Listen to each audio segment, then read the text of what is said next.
Hello everyone. Good day, good morning, good afternoon, anywhere you are, anytime is it for you. Welcome to this session. I will introduce you to the amazing world of automation for Power BI, and we will see how to make your life easier, hopefully. Few words before starting. Let us say thank you to Microsoft for supporting the data platform Geeks and to all the people involved for creating these online events. Even though they are online, there is still a bunch of activities behind, a bunch of tasks, and these people are very engaged and committed. So let's say thank you to all of the organizers and all of the people involved into the community. My name is Andrea, family name Martorana Tusa. I am from Italy, but I am living in Denmark because I work as a front-end BI front-end engineer for Pandora. Pandora is a jewelry company. We are making jewels. It's a worldwide company, but the headquarters is in Denmark, and it's in Copenhagen, where I'm sitting right now. I'm MVP from the data platform category, and I have more than 20 years of experience in the world of data, SQL Server, BI. My core business, let's say, it's data. And I am a speaker in many events worldwide. Of course, before COVID, we were used to work, to travel. Looking forward to it. Right now, we are fortunately just sitting home, talking each other from different parts of the world. And when I have time, I also write technical articles for SQL Server Central or for SQL Server Shack.com. Today, my objectives are make your life easier in terms of automation for Power BI administration. Your tenant is probably growing. Your Power BI environment is probably constantly growing at a fast pace, probably. And therefore, you need automation because there are a bunch of tasks, a bunch of things to take under control as an administrator for the portal. So it means that you need to go what is going on your environment, who did what, and all this kind of usual admin stuff. So let's call it governance. How to get an automation and how to get an automated governance for Power BI, for your Power BI environment. This is exactly the journey we started in Pandora a while ago. And this is exactly why we are talking about it today. I have some experience on it. I hope that I can share something with you. And of course, I will be more than happy to have a discussion after the session with you. So let me say that I have in mind 3 pillars for getting automation. One is PowerShell, one it's APIs, Power BI REST APIs, and one it's Power Automate. During the session, we will run through all of these pillars, and we will show you many examples on how to automate tasks, how to make daily routines easier using these 3 pillars for achieving automated tasks. Let's start with PowerShell. I'm not spending words what PowerShell is, blah, blah, blah. This is not an introduction. We just go straight into the topic. And the topic is that if you want to admin Power BI with PowerShell, there is this PowerShell gallery, and there are some modules.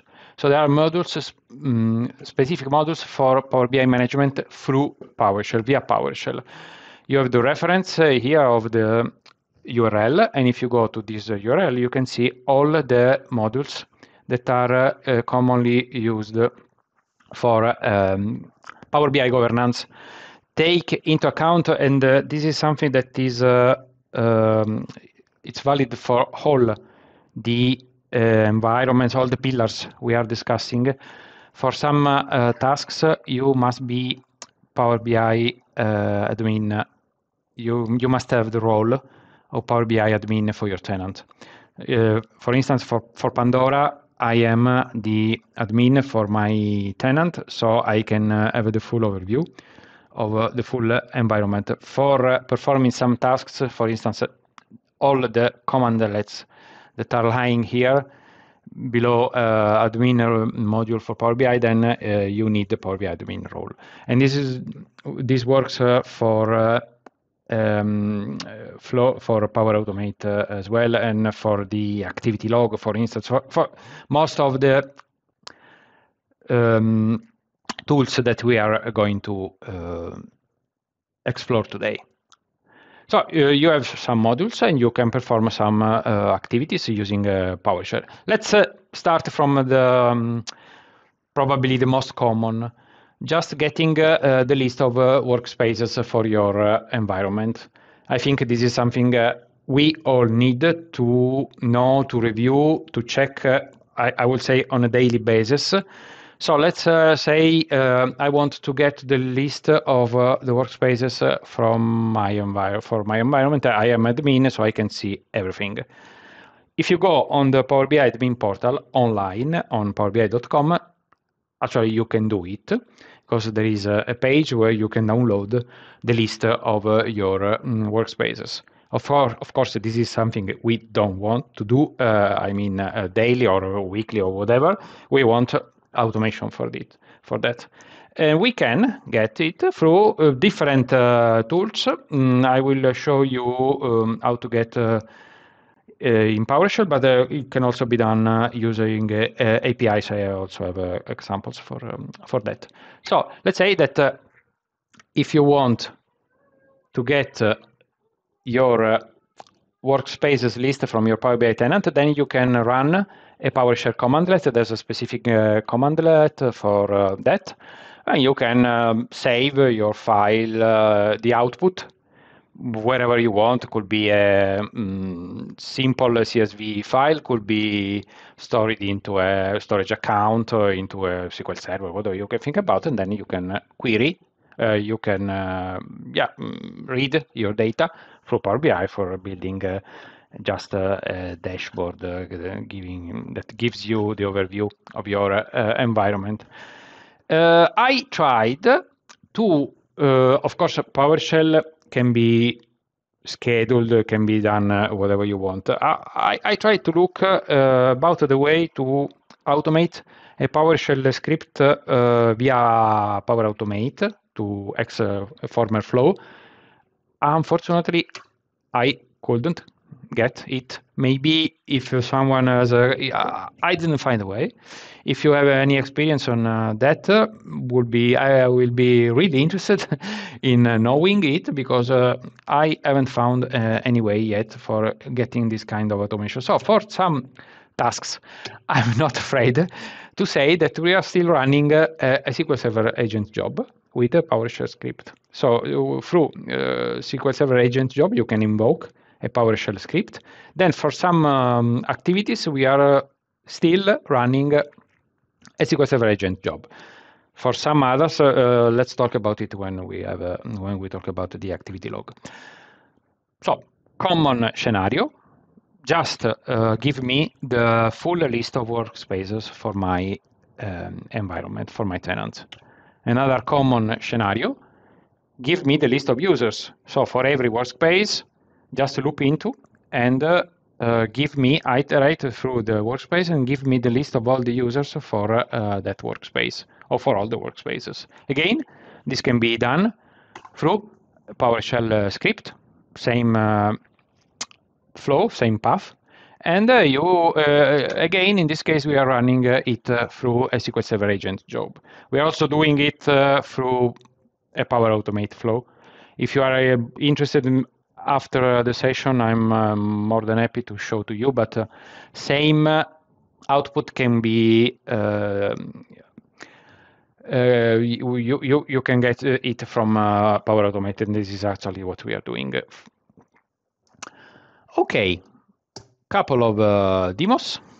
How to get workspaces list through a PowerShell commandlet, and how to get users list for workspaces again through PowerShell commandlet.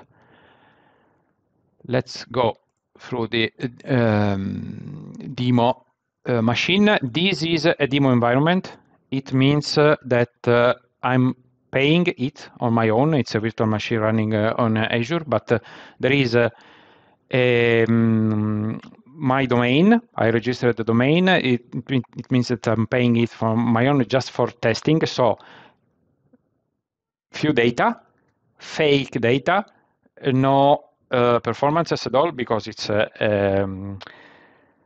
virtual machine that I'm paying for, so it's undersized.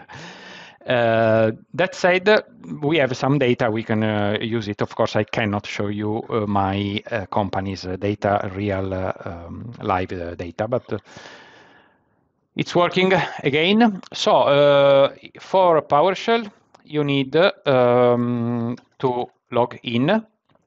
I already did, but in case you need to log in, so there are a few modules you need to import to install into your environment.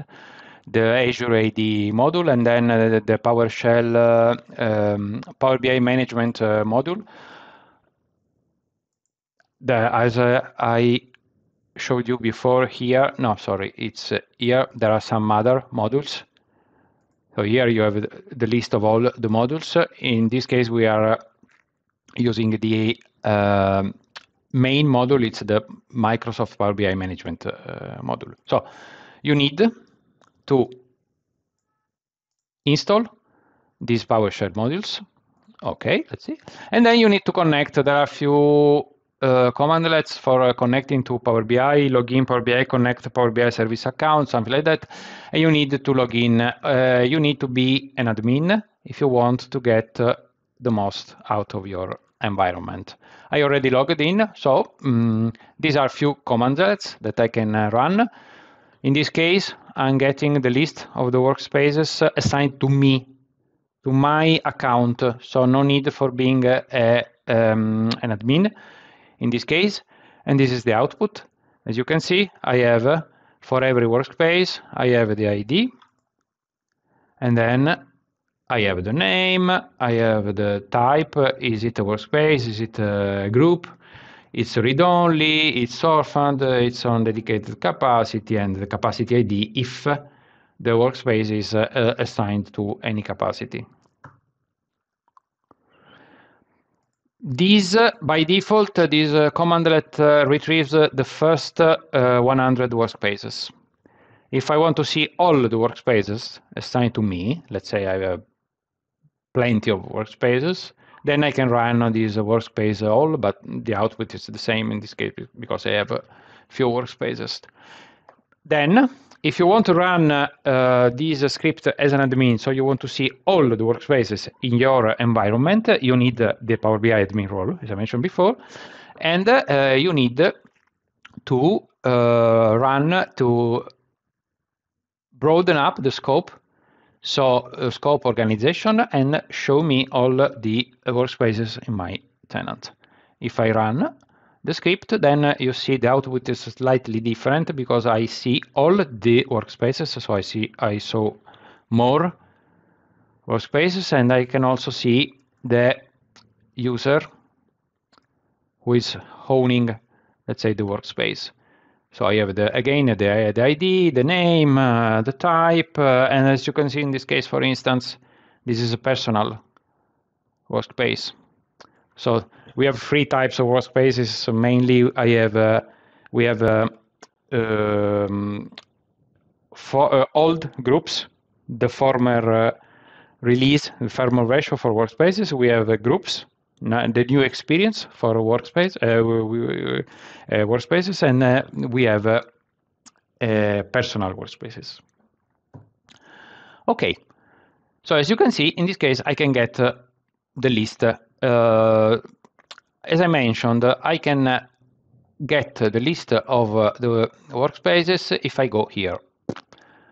And if I go in Power BI, I need to be an admin. So if I go in Power BI admin portal, and if I go into Workspaces, from this page, I can see the list of all the workspaces, and then I can export the list.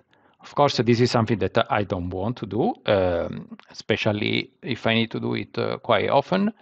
So I want automation, and again, as I mentioned, we can get this automation through Workspace, so through PowerShell.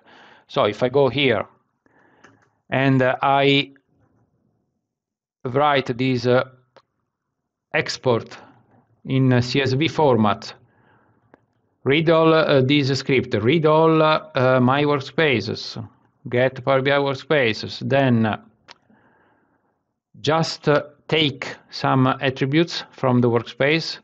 So give me the ID, the name, the workspace type, the state. This is quite important, the state. It's read-only, it's off, and it's on dedicated capacity, and then export. And I'm just exporting for this demo. I'm just exporting as a CSV in my local local folder. Okay, so the script run. Let's see the output. If I go here, you can see that this is today. It's 23rd of August, and it's 5:40 p.m. for me, my time. So this is the updated list of workspaces. Let's open it with Notepad. Just close it. Close this one. No, and let's take a look on it. Okay, so this is the list of my workspaces. I have ID, I have a name, and I have type of object. I have status, state, and some other features. As I mentioned, you can absolutely automate this script. You can schedule through PowerShell directly. We for some of our tasks, we just keep it simple. We make it the old way, and we just run a SQL agent job where you have some steps, and as you can see here, some of the steps can be PowerShell script. So you just copy and paste your script here, run a script, and the script runs on a scheduled basis.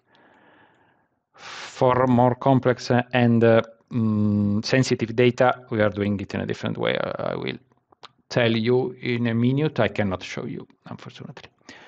Okay. Get back to my script. Same if I want to get the list of users for every workspace. So if I want to get the list of the users, I can run the script, and I'm iterating through all the workspaces. So get the workspace where the workspace is the type group, and workspace I am not interested in personal workspaces, and then read the user from the workspace. So just run the script, and again here we have the list of the users, the updated list of the users here, just updated, and let's open it in. Okay, so for every workspace, same workspace, I have the list of users. So for this workspace, I have 2 users, and for this and the role. For this workspace, I have 3 users and blah, blah, blah, so on and so forth. I have the account name and the role for each of these accounts. Again, you can automate if you want. Okay, let's get back to the slides, because now there is another, I will say, keystone for automation. And this is probably the most important data that you want to get directly from Power BI. The activity log. Power BI activity log. Check who is doing what, on which item, and when. You can query the Office 365 Security and Compliance Center for downloading the activity log. This is a manual activity. I will show you how it works, but you can, through the Power BI, the Office Security Compliance Center, you can filter audit data, type of activity, date range, user, what kind of activity they did, and blah, blah, blah. But from the activity log, you can simply export the activity as a CSV, so you can run it manually, or again, you can use PowerShell, or you can use some other tools, because you can also use Power Automate for that. But let's be on PowerShell. And remember, you must either be global admin for all your Office tenants, or you must have a Power BI admin role, or you must have some other roles. There is an audit logs role into Office for being able to access the audit log. This is quite important. And unfortunately, this is one of the most critical points, because we struggled a lot for getting accesses, and we are still struggling with the permissions, access rights. It's a never-ending fight, unfortunately, for getting the right accesses to the data and for downloading the data that you want to see.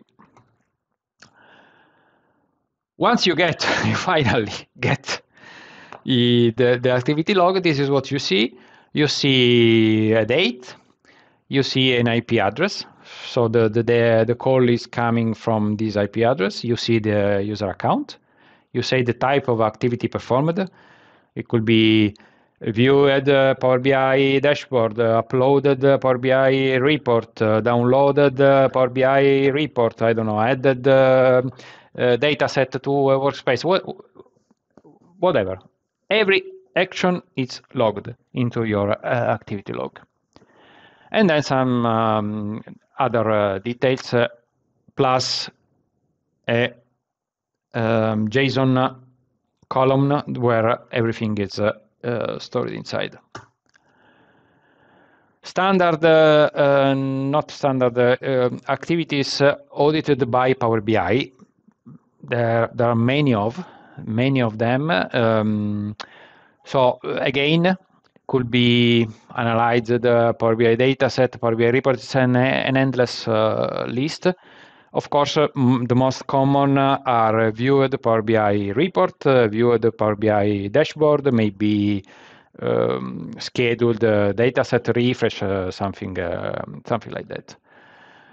We have a Power BI commandlet, a PowerShell commandlet for that, and this is this get Power BI activity event, so quite important. This commandlet retrieves the audit activity events for your Power BI tenant. Quite essential for you to survive if you are an admin and if you want to see what's going on your tenant, and you see to keep your tenant under control. Another option is the full audit log, full Office 365 audit log. There is the unified audit log, and there is a commandlet for that. Search unified audit log. And we are using it actually for getting SharePoint data, not Power BI data, for getting SharePoint data, because we are also monitoring SharePoint, how it's going on SharePoint online. And we struggled a lot because this is reading directly from your Office 365 environment, so you could potentially see everything, so you have to make deals and you have to sign up agreements with your security department usually. That said, if you're lucky, then one of the audited options is that you can have Power BI events audited. So let's see how it works. Both from the Power BI admin portal and PowerShell when you want to get automation. Let's start with Power BI. So if I go in Power BI and I go as an admin, and again, I am into the admin portal because I am an admin for this environment. So let's say I go to audit logs. And actually in Power BI, I cannot, PowerBI.com, I cannot do anything.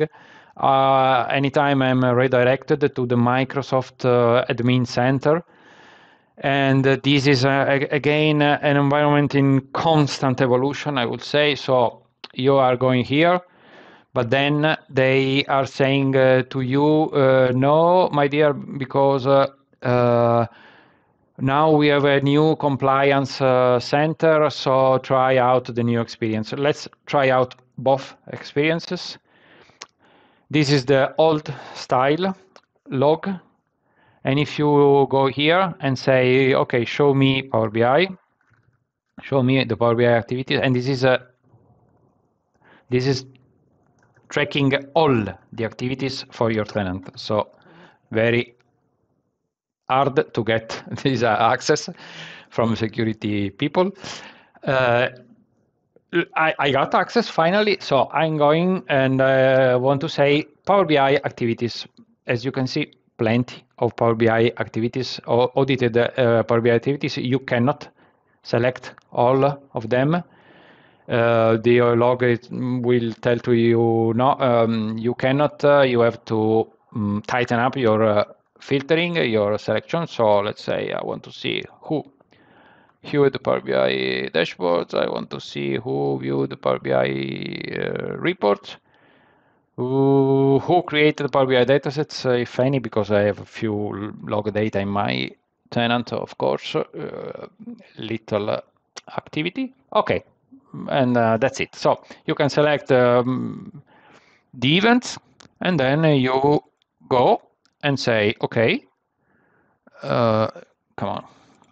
Then start date. You can go backwards up to 90 days, I would say. Start date, end date. You can also filter for a specific user if you want. And you can also filter out not for Power BI, actually for SharePoint, for instance, you can just filter out for the SharePoint site. So let's search. The audit log is thinking, and this is the output. When, from where, who, what, and the number of the item. This is a Power BI report. This is a dashboard. This is the name of the dashboard. So I have access to all the activities that run on my environment in the past 7 days, whatever. I can export the output as either a CSV. I can export as a CSV. Again, this is something that I don't want to do because it means doing it manually any time. So I go to PowerShell and I want to perform it in a more smart way. It means that I can call the script and then I'm embedding the script in a scheduled activity. So this is the commandlet get Power BI activity event. Let's say that I want and this is mandatory. You have to specify start date time and end date time. This is these are the minimum parameters you have to pass, and you cannot ask for more than 24 hours. So the larger amount of time you can query for with one single inquiry, it's 1 day. So you have to think about a different approach if you want to download more data. And if you have many data, it's going to be actually slow. So I'm just retrieving data from for 1 hour. So it was yesterday for 1 hour from 18 to 19 because it will take a while otherwise. So let's run it. Okay, and as you can see, this is the output. So I have a JSON file with the full detail of all the activities. Activity ID, record type, creation time, so when it was recorded, operation, view report, workload, Power BI, user ID, so the account, and this is my test account, user agent, Mozilla, and some other details, report name, workspace ID, object ID, dataset ID, blah, blah, blah, and all this kind of, I also have the consumption method. It means that if I access through an app, the Power BI app, this is reported. So it's quite interesting and quite useful because we are also running many reports on Power on the app. So it's quite interesting to see which report is accessed either through web or through app or through phone or tablet or whatever. So quite interesting. I can also, just for out of curiosity, I want to see how many activities are registered, are recorded for one single day. Again, this is just a test environment, so I have a small number of activities, 34 entries for my log. Think that in a real environment in production, you have thousands of logs, of entries for every day for your log. Actually, what we are doing is running this commandlet through an Azure runbook. And we are doing automation through PowerShell for getting the log.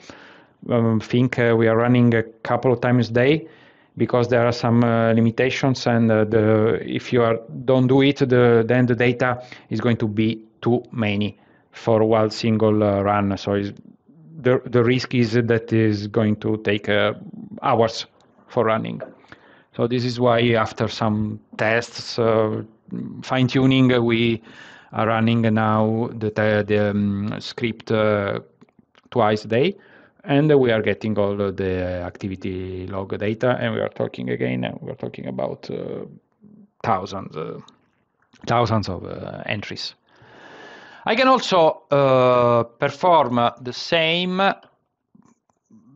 search through the full unified log for Office 365. So this is a specific Power BI commandlet. This is the full Office 365 log, and then I have to specify the activity. In this case, is Power BI audit, and I'm just telling give me the first 10 lines, otherwise again it will be too slow.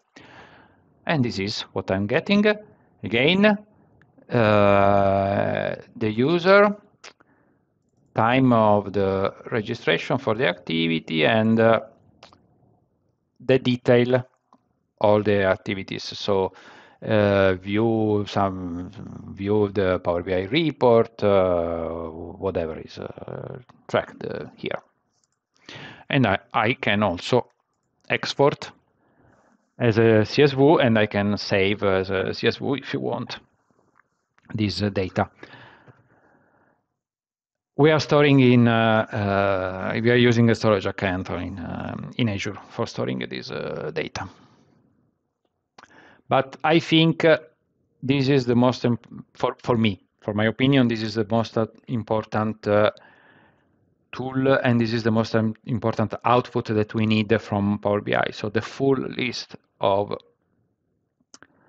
activities, of tracked activities. Alongside with that, we are downloading on a weekly schedule the list of workspaces, the list of users for the workspaces, and some other data, so that we can see how the environment, the capacity, the gateways. It's another key topic, because unfortunately we cannot stop.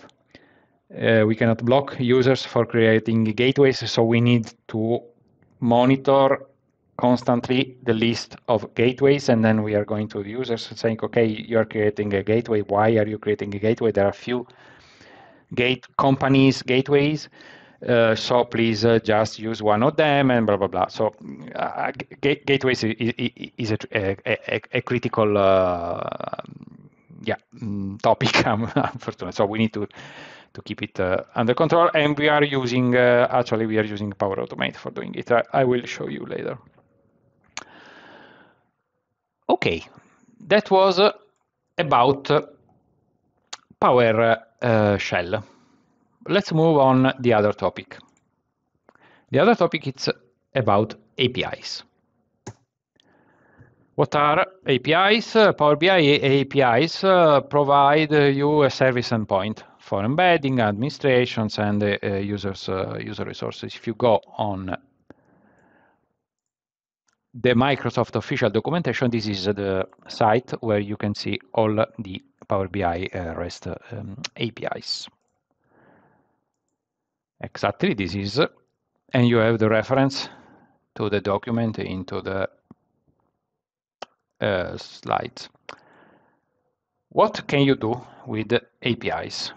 With APIs, you can perform all these kind of operations. There are admin operation. It means that you need to be an admin for, so again, Power BI admin role, blah, blah, blah. But you can also perform some activities on your own level, let's say. So if you have workspaces, you can perform activities at your workspace level, for instance. You can see the list of capacity if you are entitled for that. You can see dashboards in your workspaces. You can see dataset. You can datasets is another important topic. So you can see, for instance, the list of datasets into a specific workspace, into your workspace. You can and get some other info about the datasets. That could be, for instance, the refresh schedule of a dataset in a workspace, refresh history, so how the dataset worked. Was it everything successful? Did we got any fail, and all this kind of stuff. Another very important topic, and we are doing something on datasets refresh, mainly datasets refresh history as well. Again, I like to talk about it later during the Q&A. I'm more than keen to share experiences. I'd like to know about your experiences. What are you doing, and what are your problems. So let's discuss about together. Please take into account that for API you need permissions. So if you go and see here, for every API, once you read the API documentation, please pay attention to that. You need permissions, and I'm talking about permissions in 1 second, because for using APIs, there is a preliminary step we are going to discover right now. But please pay attention to the fact that once you want to use APIs, then you need to check the scope, security scope. In this case, the security scope is dataset, read-write, but you can also use read-all. And it's easier if you use read, because then your security department is happier.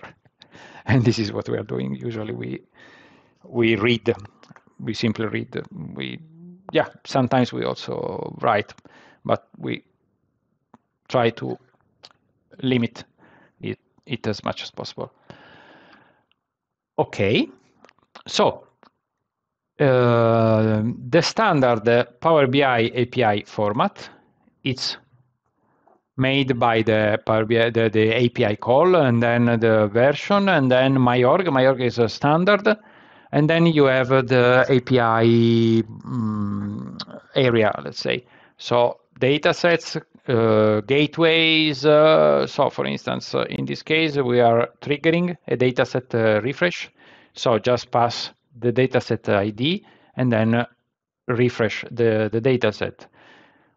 You can also delete, and then you have to pass as parameter the dataset ID and the table name, and some other inputs. So you can simply read. You have actions related to the APIs. So get, basically read, then post, do something, delete, or update, patch, put and patch kind of update for the APIs. But this is unfortunately the most cumbersome point. For working with APIs is not so straightforward. You have to register an app. You have to register an Azure app. So go in dev.powerbi.com apps, register an Azure app, grant permission to the app, because once you finalize the registration for the app, then you get two keys, application ID and application secret, that must be used in your app. Then the app is registered, then you have the tokens. You basically get some couple of tokens, and you can call the API in your application, in your flow. I'm using in Power Automate. We are not embedding, we are not using Power BI embedded, but we are using Power Automate, and we are creating custom connectors, but let's talk about it later. So permissions. Once you go in Azure and you want to register an app, this is the full set of permissions. Testing purposes, I have a few apps registered here. Of course, I'm granting most of the permissions, because I mean, I don't. I need to test everything, and I don't need to be limited. Once you go into production environment, then the story is kind of different. So this is these are some apps that I registered, and if you go in permissions, this is the list of permissions. Just give everything, and it's fine, but not for production purposes, just for testing. Yeah, that's it. So, and you have capacity read all, capacity read write all, dashboard read all, dashboard read write all, so blah blah. So you have to actually negotiate with your security department once you know the API you want to use, so let's say you want to use this API, I was checking before, dataset, get refresh scheduling group, then you need this set of permissions. Dataset read all, so please check it, and then start the negotiation with your security department about permissions for your app. Okay. End of the process, everything fine, you have your app working, you are happy, your security department is happy. How to use the APIs? Two ways for use the APIs. In my experience, this is not the only way. I'm just telling you this is how we use APIs. So we can invoke directly APIs through PowerShell commandlets. There is an invoke Power BI REST method that you can call, and then you actually pass the URL to the commandlet. And you can also create a Power Automate custom connector. This is the last topic of my session, so let's talk about it later.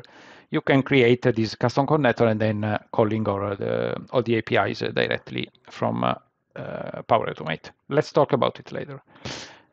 So just move and let's see how the API work. You can test, and this is a kind of a nice environment. So you can actually test how a dataset, an API works for your workspace. Of course, you need permissions for that.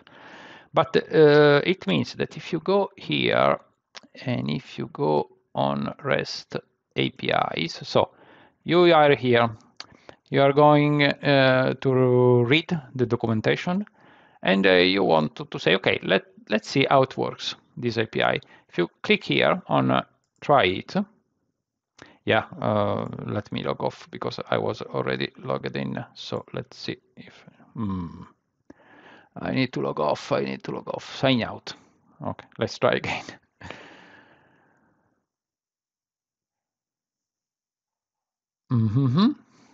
Okay, so let's try again. I click on try it, sign in, and I'm signing with my account, but the account must have permissions for that tenant. You can, if you test on a workspace, you at least need to be, I think viewer, no, maybe viewer is not enough. You need to have more elevated permissions for that workspace. Again, I'm using the account which is the admin for the Power BI environment. So let me log in, sign in. Go on. Okay. Okay, so this is the structure of the API.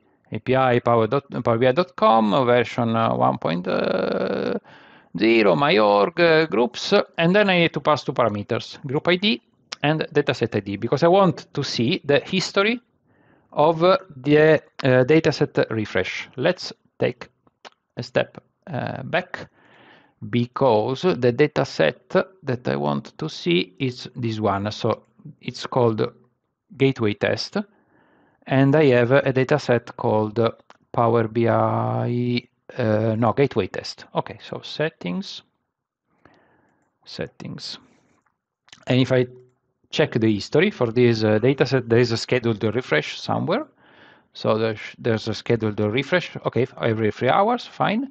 And if I check history, I have some lines for the history. So there is an history for this dataset. And it's, yeah, actually it's triggered every 3 hours. Seems working. Okay, so let's say that I want to get this same history programmatically through APIs. This is the API I need. I need to pass the group ID, so the workspace ID. In the world of APIs, the group is the workspace. It's the old naming, but that's it. So in the world of APIs, group means workspace. So I need to pass the workspace ID. Then I need to go here, and come on. I'm reading the workspace ID, copy and paste, and then the dataset ID, copy and paste. Okay. Then run. Okay. I was lucky, so response code 200 it means success, and this is the output, a JSON file. From API, you always get a JSON file, always. So this is the output, a JSON file, where you have refreshed the history for your dataset. Refreshed, it was a scheduled refresh, so not triggered manually. Start time, end time, status, so you can also monitor if your dataset failed at one point in time. And yeah, extend the status. So to be honest, I don't know what is, but I mean, you can get the full list of refresh history. So if you run every day in the morning, you have all the reports that are refreshing every day. So you can run this script through an API, and then so you have everything under control. And this is actually what we are doing. We are doing it three times per day, so that we know for a restricted set of reports, the most important reports, we know when everything goes wrong, and then we can kind of raise a flag, or we are adding alerts. Okay.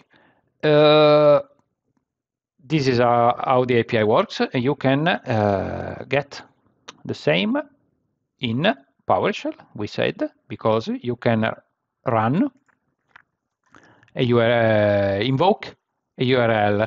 I'm using a different URL, but it's the same concept. So you have a commandlet, and then you have the URL, and this is the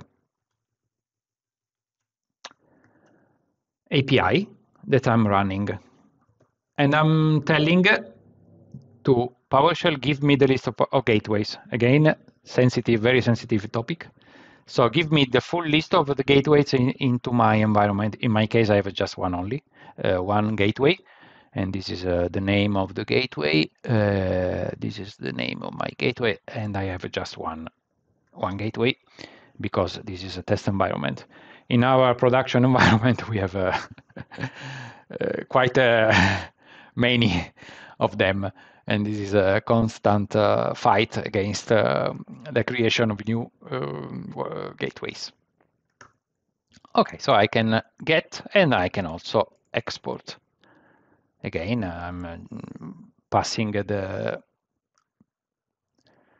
API and exporting this gateways list as a CSV file in this case.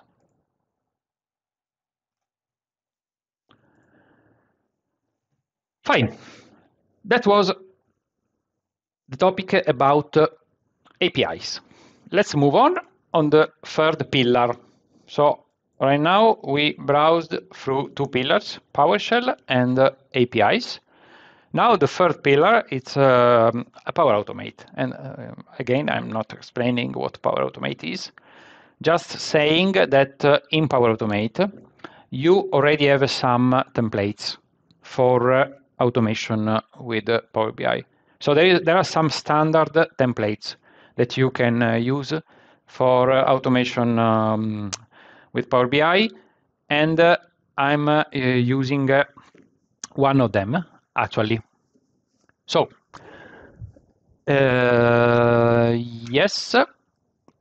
yes, let's do it later, maybe. Yes, let's talk about it in a second. So, if I want to use Power Automate together with Power BI, I can simply go in flow and I see, no, sorry, this one, sorry.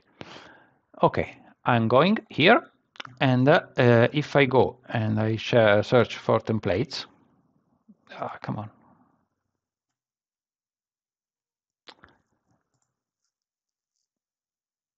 So templates.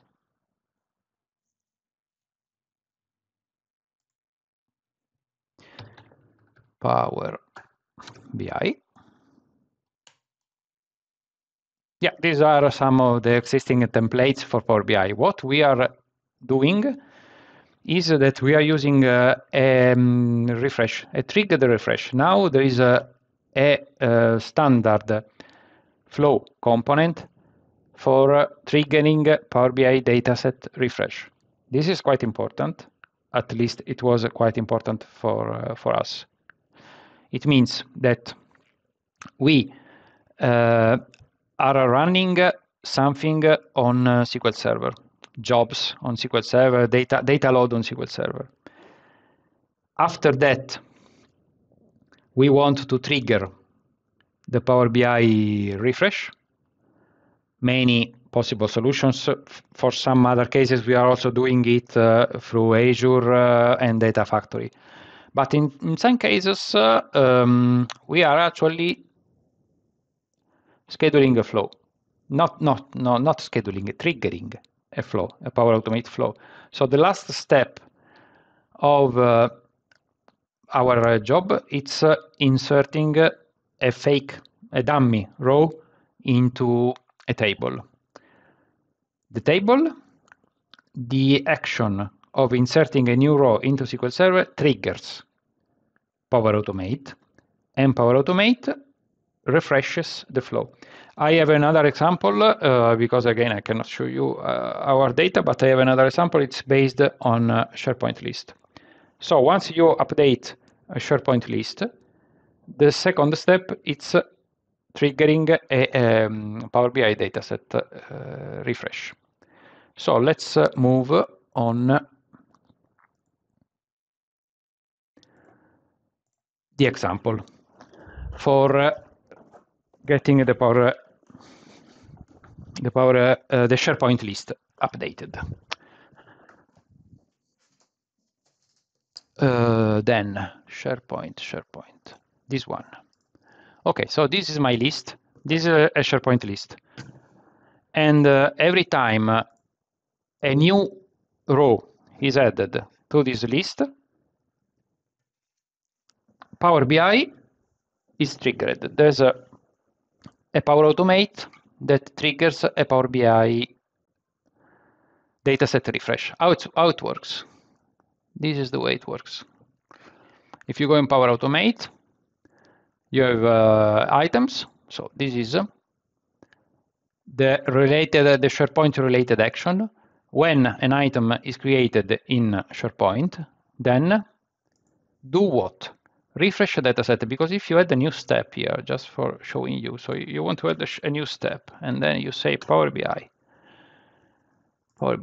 And this is the list of predefined actions that you have for Power BI. So as you can see, you can add rows to a dataset, you can export to file, and you can also refresh a dataset. This is quite useful. Before that, you needed to do it via APIs. No problem, but you needed to create a custom connector. Right now, you can do it directly in Power Automate. And this is exactly what I'm doing. So every time a new item is created, the dataset is triggered. And this is the name of the workspace, just my workspace, and this is the name of the dataset. So let's take a look at here. I have an app, a phone app for writing into this SharePoint list. So let me trigger and let me insert one data into one row of data into this SharePoint list. So let's see if it works. Okay. Yeah. So just added the new row registered right now, as you can see, and it means that my flow should have been triggered. Maybe it could take some time. Let's give it a few seconds. But if you go here and if you take a look on your Power BI dataset, and this is the dataset, as you can see, the dataset is it was refreshing and now it's completed, and this is the time. So it is right now because this is the time current time for me. So I just triggered the dataset, and if you go here now, I think you can see that the flow ran. So the flow ran a few seconds ago, and the flow triggered the dataset. So quite simple, straightforward, but I think it's very important for many of us because we need maybe to perform some actions at the end of a pipeline for data loading. So that could be an option. Just add an action for triggering the event and then refresh the dataset. This is a standard because this is coming directly from standard actions in SharePoint. You can also create something way more complex, and this is the app registration and custom connector registration. So in Power Automate, you can create a custom connector. You can add actions to the connector, and after that, you can do whatever you want with APIs. So the actions are mainly APIs. So you add an action for running an API. This topic is quite complex. I have specific sessions just for explaining how to create a custom connector and how to add actions to a custom connector and how to make it work. So I would take an additional hour. I'm not going to explain you how to create a custom connector. I'm showing you the outcome, how it works, how a custom connector looks like, and how it works at the end, because it's very, very, very complex. It's a very complex topic. Maybe it's not complex, but there are few steps. So you need to register the connector, the app, blah blah blah. So it's quite a different topic. But this is so. I go and I say, let's review my custom connector. This is my custom connector, so Power Automate custom connector. I have some connectors for every connector. Once you define the connector, again, I'm not showing, just for giving you the idea what's behind. Every time you register a connector, then you can add actions. An action is mainly related to an API. So you are, I don't know, get a reports list from my workspace, and this is coming from an API. So this is the API that performs that kind of operation. For some APIs, you can also pass a parameter, not in this case. Get datasets. Okay, so this is the API for getting the list of datasets as admin, so I can get the full list of all the datasets in my environment. And the same works for gateways. I can get the full list of gateways into my environment from adding the API to my custom connector. And I can also perform some other actions. In this case, I wanted to show to you this action. So in this case, I'm posting. So this is a post action. And I am, where add group user. Yeah, it should be this one. I'm adding, yes, I'm adding a new user to a group, to a workspace. So I can do it programmatically by reading, by calling APIs. So if I go into the APIs and I search for users, groups, add group user. Yeah, this one. Grant the specified uses the permissions to the specified workspace. So what you need to pass is to the API, it's the group name, the group ID, and then the account, the user account, and the user right, because the user for workspace can have 4 different rights. So it means that you need to pass the user right. Could be either a viewer, a contributor, member, you know. So this is what you need. And once you define it into your APIs, then you can create a flow, a Power Automate flow for doing it. So my flows, add user, and this is the structure of my flow. Actually quite simple, because I'm just passing parameters, and these are the free parameters. But how does it work? It works in this way. I add a step custom, and then I have my custom connector. And from my custom connector, I have the list of actions I defined for that connector. So preliminary activities, defining the actions, creating the custom connector, defining the actions, and then you can call the actions directly into a flow. This flow is quite simple, but I mean, it's quite powerful for me, because you pass 3 parameters and then you get a new user added to a list. And if you need a bulk insert to a workspace, or a bulk delete, because it works the other way around, you can also delete. So this is very, very, very powerful for me. And we are using it sometimes if we do have some bulk inserts when we run new reports or whatever, when we release something new. Okay, so I need the parameters for that. This is the workspace. No, which workspace is? Let me check. Data storage gallery. So I have this workspace, data storage gallery, and as you can see right now, I have 2 users, my admin account and another user as a member. Okay, fine. Through the flow, through the Power Automate, I want to add a new user. It's asking me for 3 parameters, workspace ID. So let me copy and paste. Okay, workspace ID, and then username. Of course, it must be a user existing in my tenant, and user right.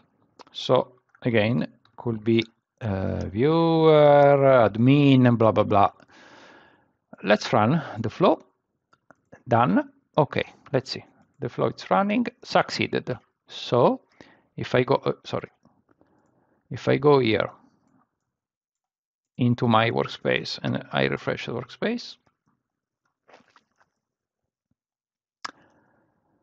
access, and now my user Elena Casella is added as a viewer into my workspace through automation, through API tied up to a custom connector in Power Automate. Cool. Well, that's it. So let's have a quick recap of all the features and tools we discussed today. We discussed about, in my mind, and this is the way I see, we have these 3 pillars. I call the 3 pillars. We have a PowerShell, where we have this module, Microsoft Power BI Management, where you can get, for instance, the list of workspaces, the list of users. You can get the audit log. Then you have a Power Automate.